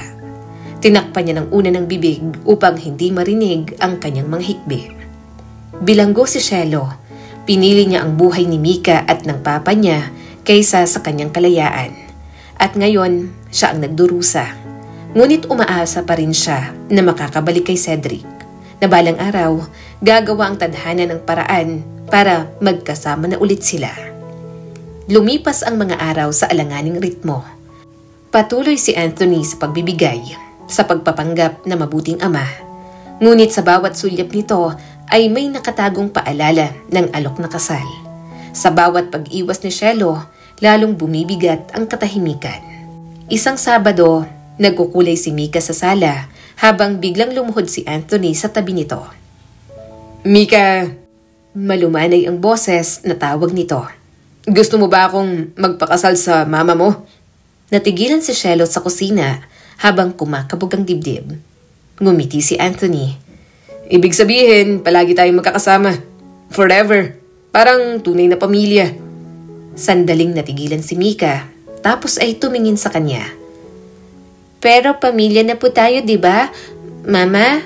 Saka gusto po niyang mama ko na kay Papa Cedric magpakasal. Hindi na nakapagsalita pa si Anthony. Tiningnan niya ito at bakas ang galit dito. Gayunpaman, nag-walk out na lang si Anthony gaya ng dating ginagawa. Kahit na ayaw niyang magpakasal, hindi pa rin siya pakawalan ni Anthony. Talagang mapilit pa rin ito. Yun nga at dadalhin sila sa pamilya nito. Alam niyang hindi siya tanggap ng mga ito, kaya hindi niya maintindihan kung bakit gustong-gusto pa rin siya ni Anthony. Tandang-tanda niya ang panahon kung paano siya nakatanggap ng masasakit na salita mula sa nanay at tatay nito. Anthony, paano kung hindi nila ako magustuhan? Hindi ko maintindihan kung bakit dinala mo pa kami rito. Alam naman natin na ayaw sa akin ng mga magulang mo. Seryosong sabi ni Cielo. Wala na naman silang magagawa dahil may anak na tayo at ikaw ang pinili ko. Matatag ang sagot nito. At kahit hindi ka nila tanggapin, wala na ring saysay. Nasa akin ka na. Yun lang ang mahalaga. Naisa na niyang maniwala. Ngunit sa kaibuturan niya, kinakatok siya ng pangamba. Nang makarating sa bahay, bumaba mula sa hagdan ang ina ni Anthony. Mula ulo hanggang paa ay sinipat siya nito. Isang tingin na parang sampal na naman sa kanya. Sumunod naman ang asawa nito. Kaya pala, malamig na sabi ni Valeria. Eto pala ang babae. Hinalikan ni Anthony ang pisngi ng ina. Sinabi ko na po sa inyo na si Cielo. Sa kanya ko po gustong magpakasal at may pamilya na po kami. Eto po ang anak namin na si Mika. Ano na naman to, Anthony? Singhal ng ina nito. Akala mo ba, pinalaki ka namin para mag-uwi ng ganyang klase ng babae? Mapakla na lang na tumawa si Cielo. Wala siyang pakialam sa tingin ng mga ito. Wala naman siyang balak paluguran ang mga magulang ni Anthony. Pinagtanggol naman siya ng binata. Huwag niyo siyang tratuhin ng ganito. Si Shiloh ang ina ng anak ko ngayon. Bahagi siya ng buhay ko at igagalang niyo siya. Wala akong magagawa nun. Pero ngayon, may magagawa na ako. Kaya kung sinong gusto kong pakasalan, ako ang masusunod. Tanggap niyo man po o hindi, pakakasalan ko po si Shiloh. Kahit na nagkasagutan, nagpatuloy ang dinner. Sobrang bigat ng pakiramdam doon ni Shiloh. Gusto niya nalang umuwi kasama ang anak niya. Kaya nang mag-ayang umuwi si Anthony, nakahinga siya ng maluwag. Gayunpaman, hindi niya napigilang magsalita. Sana next time, wag mo nang pilitin pa na magkaroon tayo ng gathering kasama ang mga magulang mo. Alam mo namang hindi nila ako tanggap. Ayokong makita ng anak ko yon, sabi ni Shiloh nang makatulog na si Mika sa likod. Napabuntong hininga si Anthony. Gusto kong maging formal pa rin sa kanila. Kailangang alam nila na ikaw ang pakakasalan ko. Kalaunan, matatanggap ka rin nila. Wala naman silang magagawa kung magpakasal na tayo. Pumikit na lang si Shiloh at nagpanggap na natutulog. Ayaw niya nang makipagtalo. Wala rin namang patutunguhan yon. Mauubos lang ang energy niya at mas lalong mapapagod. Habang nakapikit, naisip niya si Cedric. Kailanman ay hindi siya nakaranas ng ganoong pagod sa binata. Tanggap din siya at ang anak niya ng mama nito. Kailanman ay hindi siya pinahiya at iba rin talaga siguro kapag mahal niya. Nakikita niya pa naman si Cedric sa school. Gayunpaman, mas ginagalingan na lang din ng binatang umiwas. Kahit may mga subjects sila na magkaklase, sinisikap nilang hindi magkatinginan. Nagsisimula na rin ang OJT nila, kaya hindi na rin gaanong nagkikita. Pero may mga pagkakataon talaga na hindi pa rin napigilan ni Cedric ang pag-aalala sa kanya. Pumasok si Shiloh sa school ng araw na yon kahit may sakit siya. Yun nga lang, pagkatapos ng klase, talagang hilong-hilo na si Shiloh. Habang pababa ng hagdan, nawalan siya ng balanse kaya natapilok. Aray, daing ni Shiloh. Biglang may humawak sa braso niya. Okay ka lang ba? Anong masakit? Umawang ang bibig ni Shiloh nang makita si Cedric. Bakas ang pag-aalala sa mukha nito. Umiwas siya ng tingin at sinubukang maglakad, pero talagang nahihirapan siya. Ang init mo, nilalagnat ka. Hindi ka na sana pumasok. Hindi na siya nakaapela nang buhatin siya ni Cedric. Dadalhin kita sa klinik. Habang buhat ng binata, sinamantala na lang yun ni Shiloh. Humawak siya ng mahigpit dito. Naluluha siya sa sobrang pangungulila kay Cedric. Nang makarating sa klinik, tiningnan siya ng nurse at binigyan ng gamot. Nilagyan din ito ng cold compress ang paa niya na natapilok kanina. Gusto mo nang makakain? Ibibili kita. Mahinang sabi ni Cedric. Nanginginig ang mga kamay ni Shiloh. Hindi na, salamat. Salamat na lang sa pagdala sa akin dito. Natahimik ang binata at napabuntong hininga. Wala na itong kahit anong sinabi. Pero nang lumapit si Cedric, inayos ang buhok niya at halikan ng kanyang noo. Napaluhan na lang siya. Pareho pa nilang mahal ang isa't isa. Hindi yun mawawala. Pero may mga bagay at mga pagkakataong pumigil sa kanila. Kaya hirap na hirap silang lumaban. Pagkatapos ng pangyayaring yon, yun na ang huling interaction nila ni Cedric. Hanggang makagraduate sila pareho sa college, hanggang sulyap na lang ang nagawa nila sa isa't isa. At nasasaktan siya sa bahaging yon. Sa halip na ito ang kasama niya sa tagumpay na yon, si Anthony ang nasa tabi niya. Papa, graduate na po ako. Naluluhan niyang sabi sa kanyang ama. Naluha rin ang papa niyang nakangiwi dahil sa pagka-stroke. Proud ako sa'yo. Niyakap niya ito. Nandoon silang mag-ina at doon muna matulog. Pero bukas, susunduin sila ni Anthony. Maya-maya, lumapit ang kanyang kapatid at mahinang bumulong. Ate, hindi ko alam kung tama to. Pero nakausap ko si Kuya Cedric. May pinabibigay siya sa'yo. Graduation gift niya raw. Sabi niya, masayang-masaya raw siya na nakagraduate ka na ate. Naluha agad si Shiloh nang kunin ang regalo. Isang bracelet yon na agad niyang isinuot. Miss na miss niya na si Cedric. Gusto niya rin itong i-congratulate at yakapin noong graduation. Yun nga lang, nakabantay naman si Anthony. Ate, sorry biglang sabi ng kanyang kapatid. Pinunasan niyang mga luha. Bakit ka naman humihingi ng sorry? Naiyak na rin ito. Alam ko na mahal pa rin yun ni Kuya Cedric ang isa't isa. Kaya ka lang naman nakipaghiwalay kasi wala kang pambayad sa hospital bills ni Mika at saka ni Papa. Sorry ate wala kaming naitulong. Pati sa sarili mong kaligayahan, sinakripisyo mo. Ate, ang tagal kang ginagamit ni Mama noon. Halos ibugaw ka na. Tapos ngayon, hindi ka pa rin naging masaya. Sorry ate kung hanggang ngayon, pabigat pa rin kami at wala kaming naitulong. Pinunasan ni Cielo ang luha ng kanyang kapatid. Ano bang sinasabi mo? Hindi kayo pabigat sa akin. Alam kong mga bata pa kayo at wala kayong magagawa. Ang gusto ko, mag-aral kayo ng mabuti para pagdating ng araw, okay na tayong lahat. Maginhawa ang buhay natin at hindi tayo palaging ginigipit. Kung ano man ang nangyari sa akin ngayon, hindi ko naman kayo sinisisi. Wala kayong kasalanan kaya wala kayong dapat ipaghingi ng sorry. Niyakap ni Cielo ang kapatid niya. Hindi niya akalain na may iniisip na ganoon ang pamilya niya. Pero kahit naman hindi siya maligaya sa piling ni Anthony, hindi niya pinagsisisihan na nakatulong siya sa mga ito. Hindi rin naman kakayanin ng kanyang konsensya kung pababayaan niya lang. Dahil nakagraduate na si Cielo, mas lalong naging atat si Anthony na pakasalan siya. Kaya yon at nahulog na lang siya sa pag-aasikaso ng kasal nila. Napipilitan siya pero wala na rin naman siyang magawa kundi sumabay sa agos. Pero lahat ng pagtitiis, mukhang sasabog na lang talaga.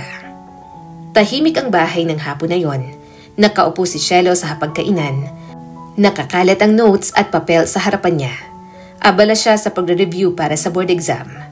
Mula sa sala, umalingaw-ngaw ang halakak ni Mika. Napangiti si Cielo sandali. Tanging tawa ng anak niya ang nagdadala ng liwanag sa mabigat na bahay na yon. Pero may narinig siyang iba. Bigla niyang narinig ang boses ni Cedric. Sa maliit na tablet ni Mika, nakabukas ang isang video call. At doon, nakikita niya ang mukha ni Cedric.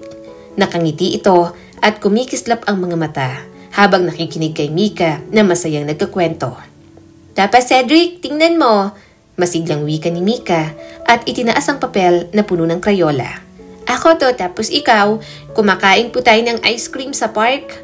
Natawa si Cedric, banayad at puno ng lambing. Ganda, Mika. Miss na kita, anak. Napasinghap si Cielo at halos hindi makahinga. Nananabik siya kay Cedric. Parang gusto niya nalang makisali sa video call na yon. Gustong-gusto niyang lumapit, magsalita, sumali ulit sa mundong yon. Pero biglang may mabibigat na yabag sa pasilyo. Nakita niya si Anthony. Bago pa makagalaw si Cielo, malakas na binuksan ni Anthony ang pinto. Agad na nanlilisik ang mga mata nito nang makita ang mukha ni Cedric sa screen. Anong kalokohan to? Dumagundong ang boses ni Anthony na ikinapikit ng mga mata ni Mika sa takot. Papa! Nanginginig, nagbulong ni Mika.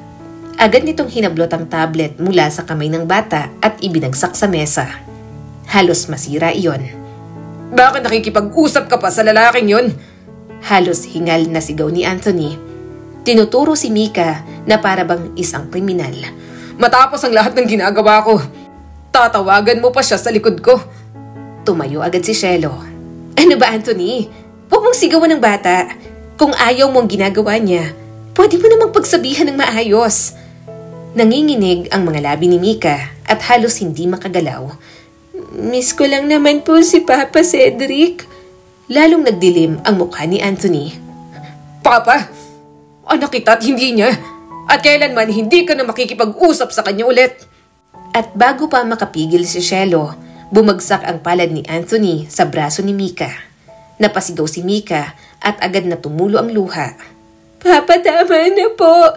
Sorry po. Parang biglang nagliyab ang dugo ni Cielo. Bago pa siya lamunin ng takot, inunahan na siya ng instinct bilang isang ina. Malakas niyang itinulak si Anthony at pumigit na sa mga ito. Tama na! Sigaw ni Cielo. Wag mong sasakpan ng anak ko ulit. Anong karapatan mong pagbuhatan ng kamay si Mika? Lamok nga, takot akong padapuin sa kanya tapos papaluin mo lang. Dahil ano? Dahil na-miss nga at tumatawag lang siya sa lalaking mas itinuring niyang ama kaysa sa'yo? Masama ang tingin ni Anthony. Sumuway siya sa akin. Kailangan niyang matuto. Bata siya. Nanginginig ang mga kamay ni Cielo habang niyayakap si Mika. Humahagulgol ang bata sa dibdib niya. Wala kang karapatang saktan siya dahil lang nasaktan ng pride mo. Mariing itinuro siya ni Anthony. Huwag mo akong tuturuan kung paano palalakihin ang anak ko. Nandito ka dahil sa akin, Cielo. Huwag mong kalilimutan yan. At doon, sumabog ang galit ni Cielo. Lahat ng taon ng takot, pang-aapi at pagtitiis. Mali ka! Nandito ako dahil ginamit mo ang anak ko laban sa akin. Kinokontrol mo ako, pinapahiya at ngayon, pati siya? Akala mo kaya mong saktan?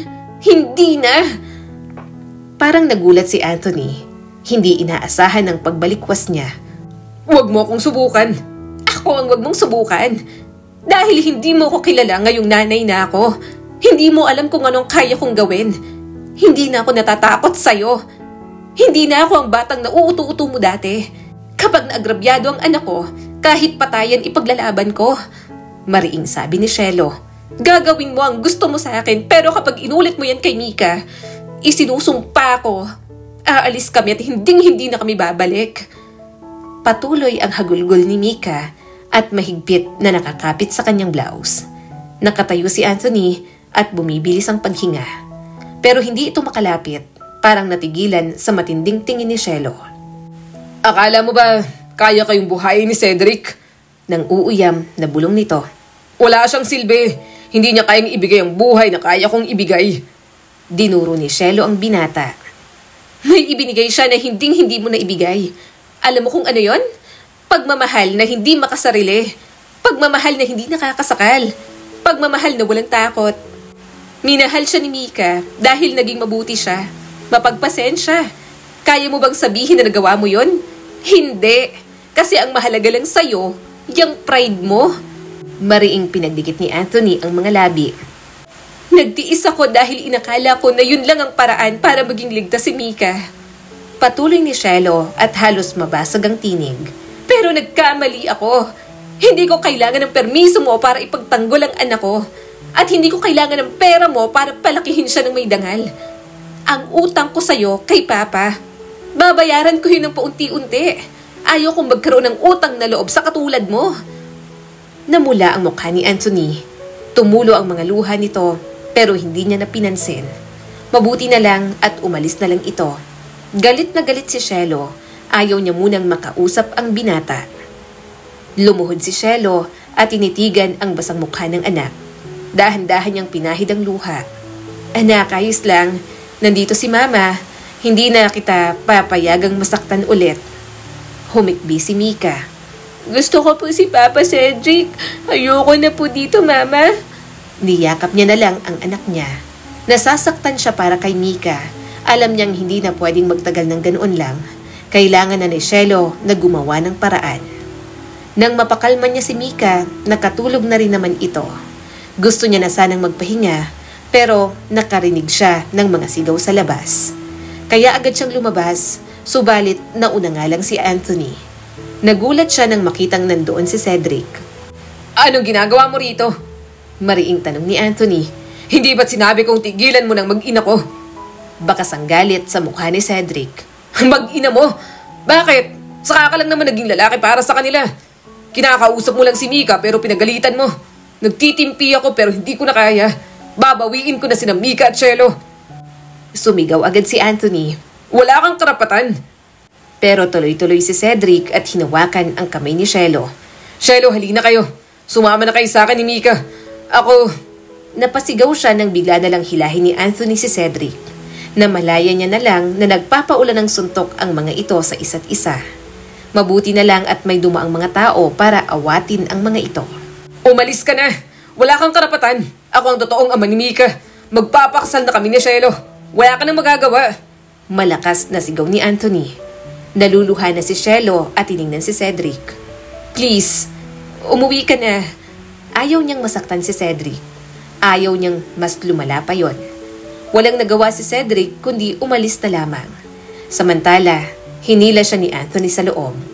Hindi ito nagsalita, pero bakas pa rin ang galit sa mukha. Sa mga sumunod na araw, hindi na yun napag-usapan. Tila ayaw buksan ni Anthony ang issue. Para bang pareho silang takot sa kahihinatnan ng mga mangyayari.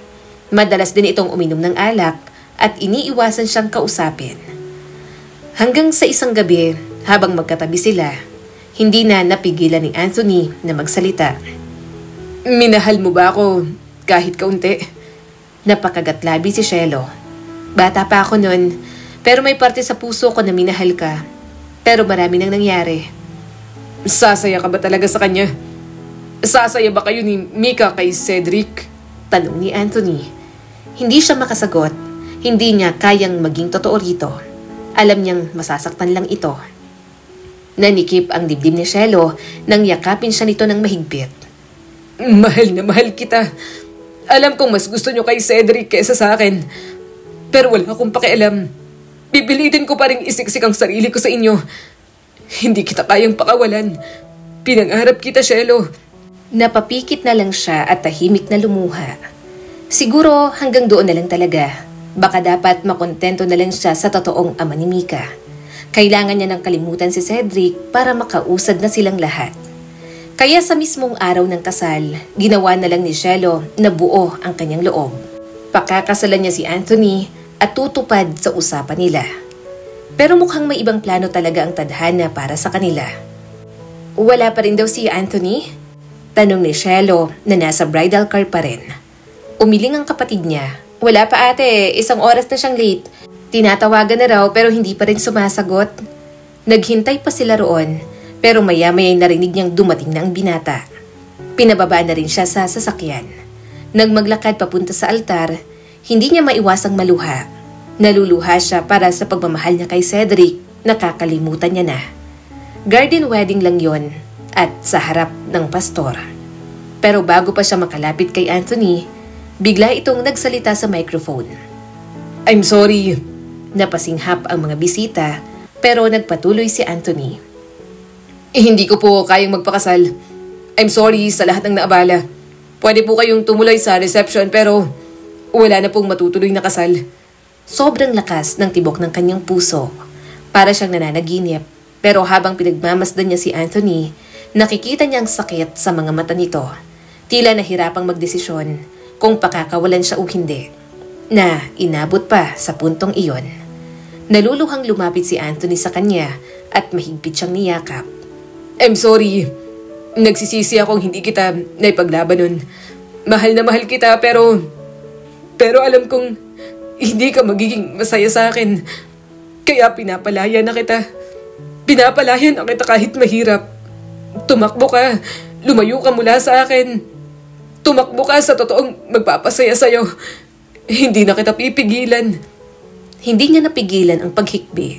Niyakap niya rin ng mahigpit si Anthony. Salamat.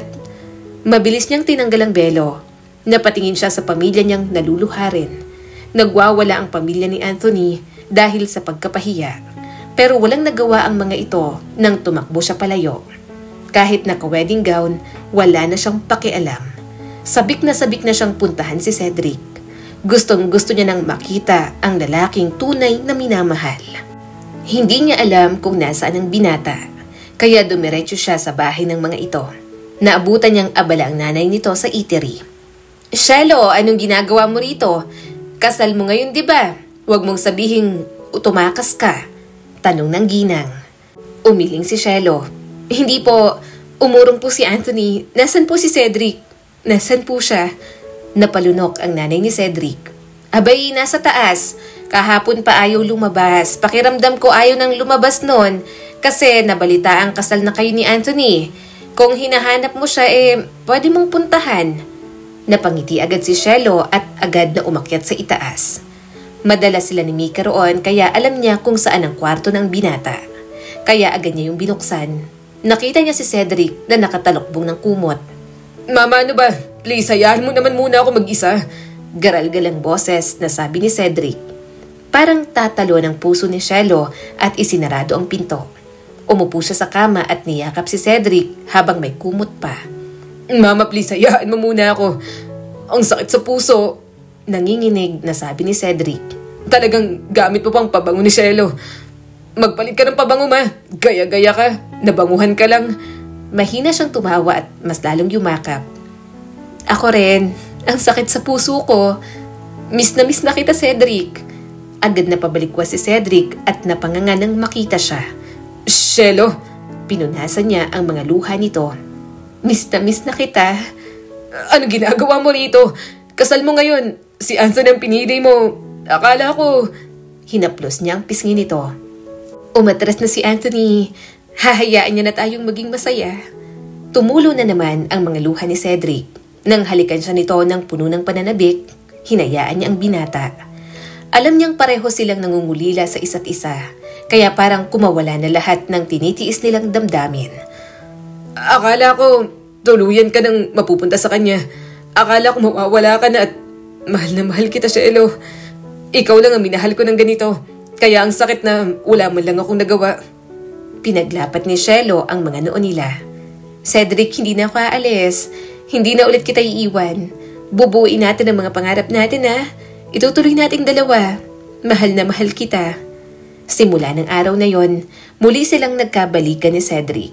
Samantala, nangako pa rin si Anthony ng suporta kay Mika. Tinanggap niya naman yon dahil para naman yon sa anak nila. Sa mga sumunod na buwan, naghanap sila ng trabaho ni Cedric pagkatapos makapasa sa board exam.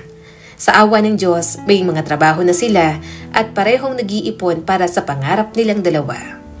Lumipas ang mga taon, nakapag-ipon na rin naman sila, kinasal at bumuo ng isang matatag na pamilya. May mga away pero simple lang at palagi pa rin nakakahanap ng dahilan para maging masaya. Wow, Mama, buntis ka po? Magiging ate na ako? Tuwang-tuwang tanong ni Mika. Ngumiti naman si Shelo. Oo anak, magkakaroon ka na ng kapatid. Humalakak si Cedric at hinalikan siya sa noo. Thank you, mahal. Sumandal siya sa kanyang asawa. Marami silang pinagdaanan, hindi naging madali ang lahat. Gayunpaman, sa dami ng mga nangyari, hindi pa rin naman hinayaan ng Diyos na hindi maging sila hanggang wakas. Ang kwentong ito ay nagpapaalala sa atin na ang buhay ay parang roller coaster. Maraming ups and downs pero sa huli, may happy ending pa rin. Muli, ako po si Skylar Guro at sana'y may bago na naman kayong natutunan sa kwento natin ngayon. Maraming salamat po.